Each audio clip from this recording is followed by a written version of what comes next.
Good morning, students. Last time we had discussed the various characteristics of the genetic material. जो genetic material है उसकी काफी सारी characteristics हमने स्टडी की थी कि 4 क्राइटेरिया जो होते हैं, अगर कोई मॉलिक्यूल उन 4 क्राइटेरिया को फुलफिल करता है तो उसको हम जेनेटिक मटेरियल बोल सकते हैं। उन 4 क्राइटेरिया को 1 बाय 1 स्टडी किया तो पता चला कि जो डीएनए और आरएनए है उनके बीच में मेन कंपटीशन होता है जेनेटिक मटेरियल के लिए। स्टेबिलिटी पॉइंट ऑफ व्यू से डीएनए आरएनए से बेटर होता है, लेकिन जब बात आती है एक्सप्रेशन की या स्लो चेंजेस की तो आरएनए डीएनए के कंपैरिजन में बेटर हो जाता है, क्योंकि ट्रांसमिशन ऑफ कैरेक्टरिस्टिक्स के लिए स्टेबिलिटी सबसे इंपॉर्टेंट क्राइटेरिया है। इसलिए मोस्ट ऑफ द ऑर्गेनिजम्स में डीएनए ही जेनेटिक मटेरियल है और ज्यादातर ऑर्गेनिज्म में वही प्रेजेंट है। आरएनए जबकि जेनेटिक इंफॉर्मेशन को ट्रांसमिट करने का काम करता है, मीन डीएनए में जो भी इंफॉर्मेशन है उससे आगे मॉलिक्यूल्स को जनरेट करना। तो वहां पे ये चीज क्लियर होगी थी कि डीएनए प्रीडोमिनेंट जेनेटिक मटेरियल है। लेकिन अब एक क्वेश्चन अराइज होता है, what was the first molecule develop as a genetic material? कौन सा मॉलिक्यूल था जो सबसे पहले डेवलप हुआ था?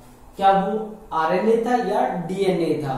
तो जो रिसर्च है और जो एविडेंस है वो ये शो करते हैं that RNA was the first genetic material, कि आरएनए पहला जेनेटिक मटेरियल था और उससे बाद में डीएनए डेवलप हुआ था। अब ऐसे कौन से एविडेंस है जो ये शो करते हैं कि आरएनए पहला जेनेटिक मटेरियल था और डीएनए उसके बाद में ही डेवलप हुआ था? तो स्टडी करते हैं next topic, that is the RNA world. RNA was the first genetic material.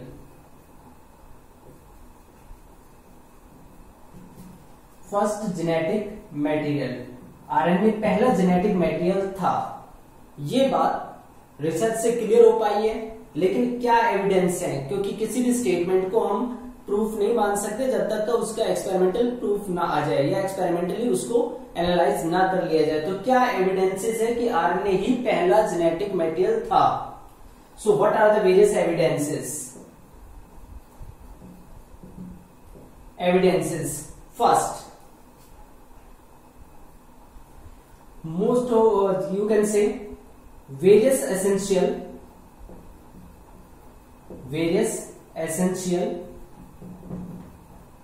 biochemical reactions,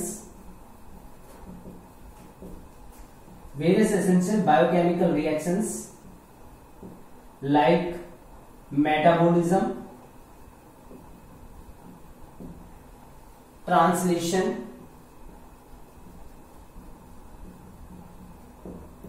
splicing, etc. evolved around RNA.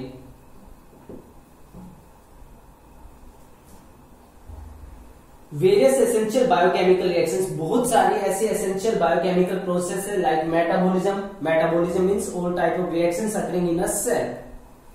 Translation, protein synthesis होना, स्प्लाइसिंग, आरएनए के अंदर चेंजेस आना, वो सारी की सारी जो प्रोसेसेस हैं वो अराउंड द आरएनए इवॉल्व हुई हैं। मींस ये सारी प्रोसेस को कैरी आउट करने वाली जितनी भी मशीनरी है वो आरएनए को ध्यान में रखते हुए डिजाइन हुई है। इसका मतलब ये सारी मशीनरी पहले आरएनए ही बना होगा, तभी वो सारी मशीनरी उस टाइम पे डेवलप हो गई होगी, और कोई भी मशीनरी डीएनए के अराउंड डेवलप नहीं हो पाई है। ये जो भी हमने रिएक्शन बात कर रहे हैं मेटाबॉलिज्म की या ट्रांसलेशन की, स्प्लाइसिंग की, ये डीएनए के अराउंड डेवलप नहीं हुई है। अगर प्रोटीन सिंथेसिस की जरूरत होती है तो डीएनए को पहले आरएनए बनाना पड़ता है, उसके बाद ही प्रोटीन बनती है। डीएनए के अराउंड अगर ये रिएक्शन या ये सारी जो मशीनरी डेवलप होती, इवोल्व होती, तो डीएनए से डायरेक्टली प्रोटीन बन सकती थी। तो पहला एविडेंस तो ये आता है। Second,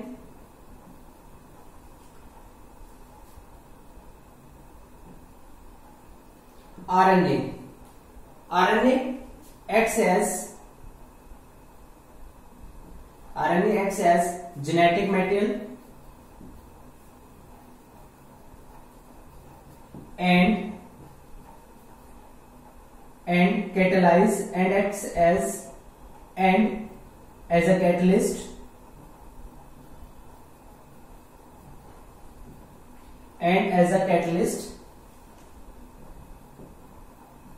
in many biochemical reactions.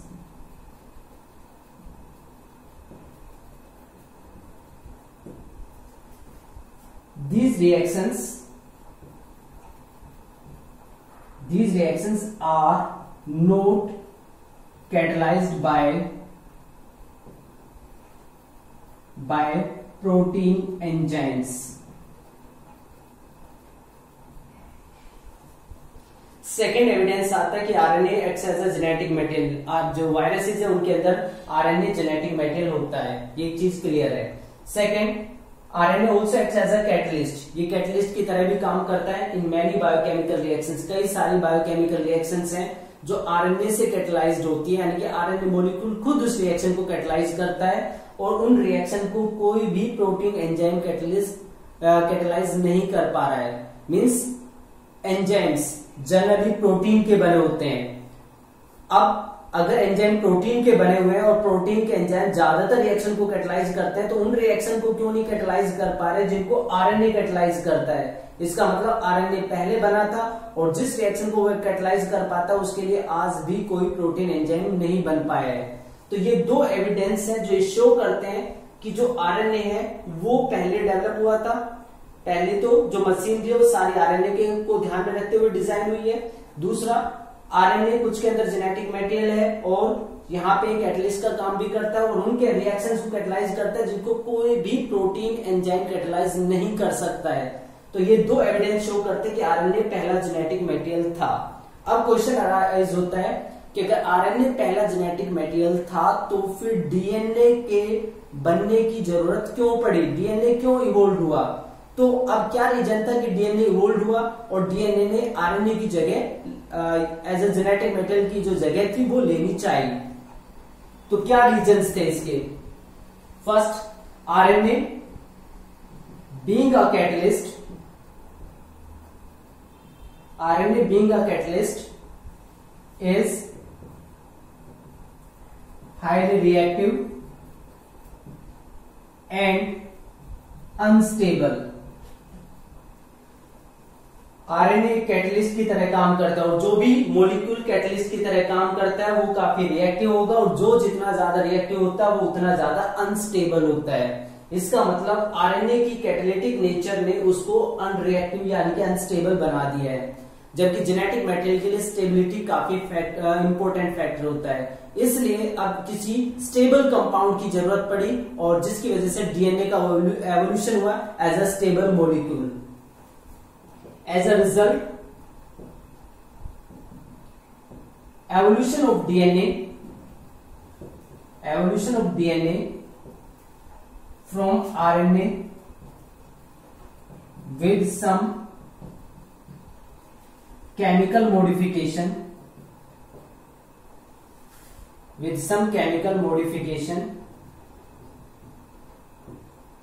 take place.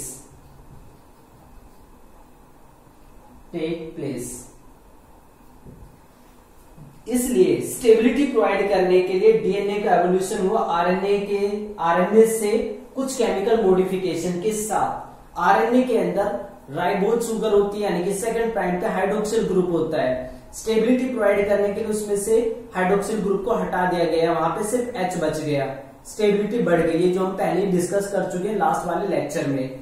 इसके अलावा आरएनए के अंदर होता है यूरासिल, जबकि यहाँ पे क्या प्रेजेंट है? थाइमिन, जो एक्स्ट्रा स्टेबिलिटी प्रोवाइड करता है। तो ये दूसरा फीचर बन जाता है, दूसरा मॉडिफिकेशन है जिससे डीएनए आरएनए के कंपैरिजन में ज्यादा स्टेबल हो जाता है। अब मेन चीज है स्टेबिलिटी, मीन चेंज नहीं होना चाहिए। तो चेंज ना हो, ज्यादा स्टेबिलिटी रहे, इसके लिए केमिकल मॉडिफिकेशन तो हुआ ही है, साथ में डीएनए में और क्या चेंज आया है जिसने उसको और ज्यादा स्टेबल बना दिया है। DNA is a double stranded molecule and complementarity of its strands further resist changes by DNA repairing method।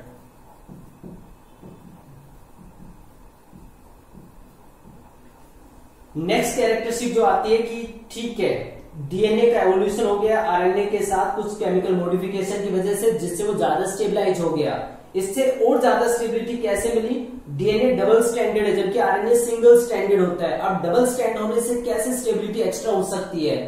Double standard किस बेस पे होता है? बेस पेयरिंग और कॉम्प्लीमेंट्रिटी के बेस पे। तो जो कॉम्प्लीमेंट्रिटी होती है of it stand further resist changes by DNA repairing method. एक स्टैंड है, दूसरे स्टैंड की सिंथेसिस हो रही है। अगर दूसरे स्टैंड की सिंथेसिस हो रही है और उसमें एरर कोई आ गई है तो जो एंजाइम है वो वापस आता है, कॉम्प्लीमेंट्री चेक की जाती है। कॉम्प्लीमेंट्री चेक करते वक्त अगर मिसमैचिंग होती है तो उसको हटा दिया जाता है और एक राइट टाइप का न्यूक्लियोटाइड ऐड कर दिया जाता है। यानी कि अगर कोई गलती हो गई है तो कॉम्प्लीमेंट्रिटी जो बेस पेयरिंग है वो उस एरर को रिमूव करने में हेल्प करती है। इसलिए डबल स्टैंडर्ड नेचर से स्टेबिलिटी और ज्यादा बढ़ जाती है। और लास्ट टाइम मैंने आपको ये भी बताया था ग्रिफिथ एक्सपेरिमेंट में जब उसको हीट किया गया था बैक्टीरिया को, बैक्टीरिया की डेथ हो गई थी लेकिन उसके जेनेटिक मटेरियल की कुछ प्रॉपर्टीज चेंज नहीं हो पाई थी। और क्यों नहीं चेंज हो पाई थी? तो ये माना गया था कि जब हीटिंग किया गया तो जो स्ट्रैंड जुड़े हुए थे वो स्ट्रैंड सेपरेट हो गए, क्योंकि हाइड्रोजन बॉन्ड सबसे वीक बॉन्ड होते हैं, सबसे पहले टूटते हैं, दोनों स्ट्रैंड अलग हो गए। अब जब टेम्परेचर या कंडीशंस वापस नॉर्मल हुई तो दोनों स्ट्रैंड जैसे एक दूसरे से इंटरेक्ट करते हैं उनके बीच में दोबारा से हाइड्रोजन बॉन्ड बन गए और डीएनए वापस इंटैक्ट हो गया। तो डबल स्टैंडर्ड जो नेचर है वो एरर को निकालने में मदद करती है। और यही वजह है कि आरएनए जो है, आरएनए अनस्टेबल था इसलिए डीएनए का एवोल्यूशन हुआ। डीएनए में एवोल्यूशन के लिए कुछ केमिकल मॉडिफिकेशन किए गए और डबल बॉन्ड या डबल स्टैंडर्ड जो स्ट्रक्चर है वो उसका एवोल्यूशन हो गया, जिसकी वजह से आरएनए के कंपैरिजन में डीएनए अब प्रीडोमिनेंट जेनेटिक मटेरियल बन गया है। तो ये एक एक्सप्लेनेशन है कि पहला जेनेटिक मटेरियल आरएनए था, तो ये दो एविडेंस हो गए। डीएनए क्यों बना, डीएनए ज्यादा प्रीडोमिनेंट क्यों आया? क्योंकि आरएनए अनस्टेबल था, स्टेबिलिटी के लिए डीएनए को बनाया गया और स्टेबिलिटी की वजह से अब वो ज्यादातर ऑर्गेनिज्म में as a genetic material present है। So that is about the RNA world. अब जो नेक्स्ट टॉपिक है हमारा वो है रेप्लिकेशन। अब हमारे पास जो इंपॉर्टेंट टॉपिक है जो हमें स्टडी करने हैं, replication, transcription, translation, gene regulation, human genome project and DNA fingerprinting. काफी इंपॉर्टेंट टॉपिक है। ऐसा नहीं कि जो पीछे हमने टॉपिक पढ़े वो इंपॉर्टेंट नहीं है, लेकिन बेसिकली यहाँ पे जितने भी टॉपिक हैं वो अपने आप में काफी इंपॉर्टेंट या काफी वेटेज रखते हैं। सारे टॉपिक यहाँ पे इंपॉर्टेंट है।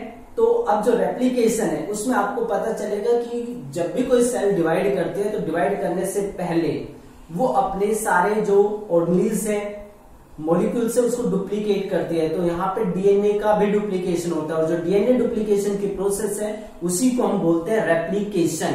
अब रेप्लिकेशन कैसे होती है, क्या मैकेनिज्म उसका बताया गया है, क्या जो मैकेनिज्म बताया गया है वो करेक्ट है, तो उसका एक्सपेरिमेंटल प्रूफ क्या है, तो स्टडी करते हैं replication.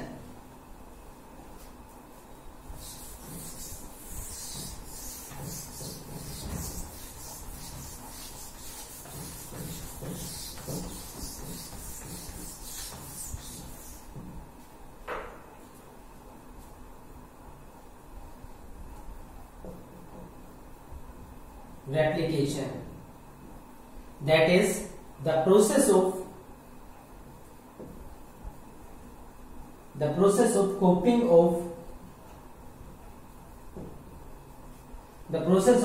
of DNA, or you can say copying of existing DNA molecule into new one. Process of कॉपिंग of existing DNA molecule into new one. जो एग्जिस्ट कर रहा है डीएनए उसकी नई कॉपी बनाने की जो प्रोसेस है उसको बोला जाता है रेप्लिकेशन। तो ये डुप्लीकेशन भी इसको बोल दिया जाता है, रेप्लिकेशन को डुप्लीकेशन। तो ये कॉपिंग प्रोसेस है जिसमें न्यूक्लिक एसिड का एक मॉलिक्यूल अपना दूसरा मॉलिक्यूल क्रिएट कर लेता है। जो रेप्लिकेशन प्रोसेस है, अब इसका मैकेनिज्म कैसे डिस्क्राइब किया गया था। Watson and Crick, while proposing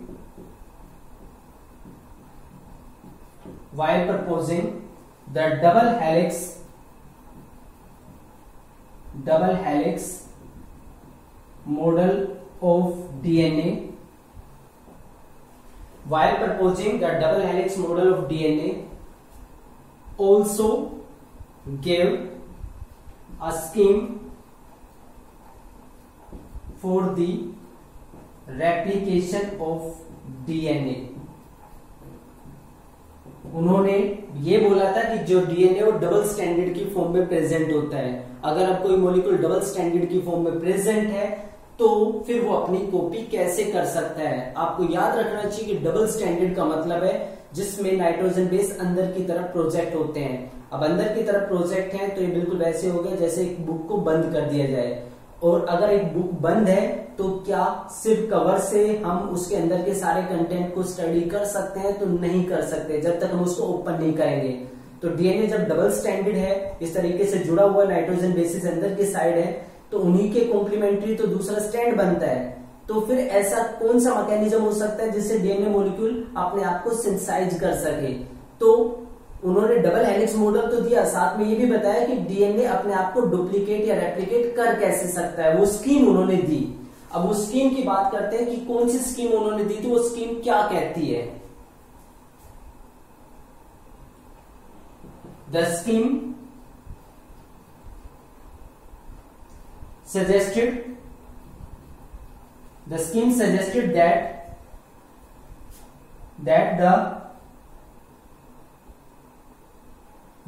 the two strands of DNA would separate. The two strands of DNA would separate and acts as template strands for the synthesis of new complementary strand, or you can say that is synthesis of complementary strands.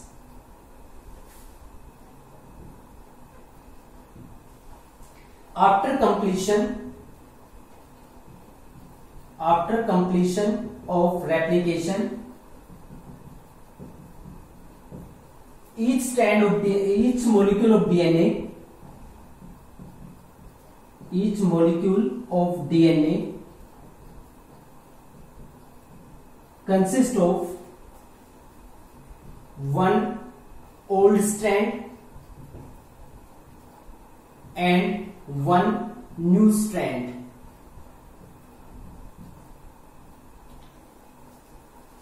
This scheme is known as semi-conservative mechanism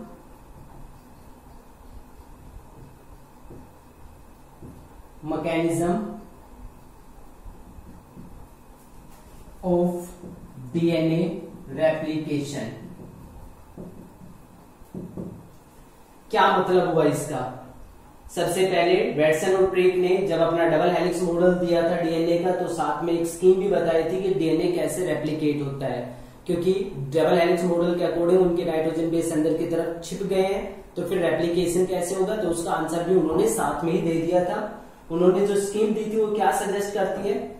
Scheme suggested that the two strands of DNA would separate and act as template stand for the synthesis of complementary strands.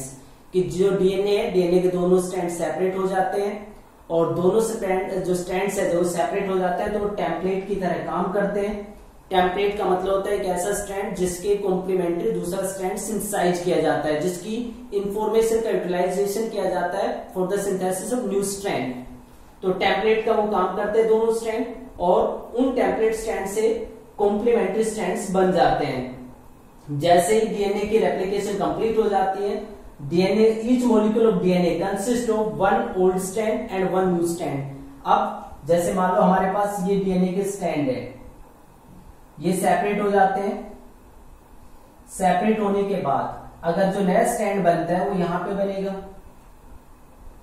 ये जो इसका ये वाला जो part है ये template strand है, तो इसका न्यू स्ट्रैंड यहाँ पे बनेगा कॉम्प्लीमेंट्री की। के अकॉर्डिंग। अब ये जो डीएनए मॉलिक्यूल है और ये डीएनए मॉलिक्यूल दोनों एक जैसे होंगे और बिल्कुल पेरेंट डीएनए जैसे होंगे। तो अब इस जैसे डीएनए रेप्लिकेशन कंप्लीट हो जाती है, अगर हम इस डीएनए मॉलिक्यूल को देखते हैं, डॉटर डीएनए मॉलिक्यूल को, तो इसमें एक स्ट्रैंड पेरेंट वाला है और जो नया दूसरा स्ट्रैंड है वो न्यूली सिंथेसाइज्ड है, जिसको कॉम्प्लीमेंट्री बेस के अकॉर्डिंग सिंथेसाइज किया गया है। तो एक स्ट्रैंड पुराना है, एक स्ट्रैंड नया है। इसी को बोला जाता है सेमी कंजर्वेटिव। सेमी का मतलब होता है हाफ, कंजर्वेशन मतलब प्रिजर्व करना, यानी कि एक स्ट्रैंड बिल्कुल पेरेंट जैसा ही है, यानी कि पेरेंटल स्ट्रैंड है एक, उसको एज इट इज प्रिजर्व किया गया और दूसरा स्ट्रैंड नया बनाया गया है। तो आधी इंफॉर्मेशन कंजर्व्ड है और आधी नई बनी है, इसलिए इसको बोलते हैं सेमी कंजर्वेटिव मैकेनिज्म। अगर DNA molecule as it is यहां पे आ जाता तो उसको हम बोलते हैं कंजर्वेटिव, यानी कि पूरा एज इट इज आ गया, कुछ नया बना ही नहीं। लेकिन यहाँ पे तो आधा जो पार्ट है वो पुराना है और आधा नया है, इसलिए इसको सेमी कंजर्वेटिव बोलते हैं और इस मैकेनिज्म को बोलते हैं सेमी कंजर्वेटिव मैकेनिज्म। अब ये तो बता दिया उन्होंने कि सेमी कंजर्वेटिव मैकेनिज्म से डीएनए अपने आप को डुप्लीकेट करता है, लेकिन ये एक स्टेटमेंट है और जब तक उस स्टेटमेंट का एक्सपेरिमेंटल प्रूफ नहीं मिल जाता है तब तक वो एक स्टेटमेंट ही बनी रहती है। उसको हम एक ये कह सकते हैं प्रूफ नहीं मान सकते, या आगे की जो स्टडी है उसके लिए बेस नहीं मान सकते। तो फिर इसका एक्सपेरिमेंटल प्रूफ किसने दिया कि डीएनए वाकई में ही सेमी कंजर्वेटिव मैकेनिज्म से रेप्लिकेट करता है। तो अब स्टडी करते हैं the experimental proof.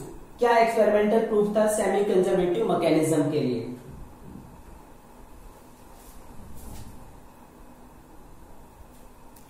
Now the experimental proof. क्या एक्सपेरिमेंटल प्रूफ दिया गया था for the semi conservative mechanism of replication of DNA? DNA semi conservative method से रेप्लिकेट करता है, इसके लिए क्या मैकेनिज्म दिया था, किसने एक्सपेरिमेंटल प्रूफ दिया था? सबसे पहले डीएनए रेप्लिकेट करता है सेमी कंजर्वेटिव मैकेनिज्म से, इसको स्टडी किया गया था ई कोलाई के अंदर, and then in higher plants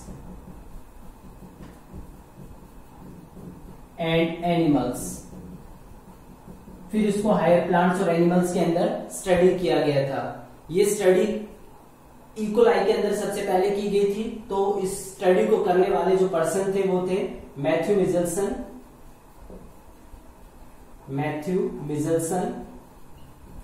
and Franklin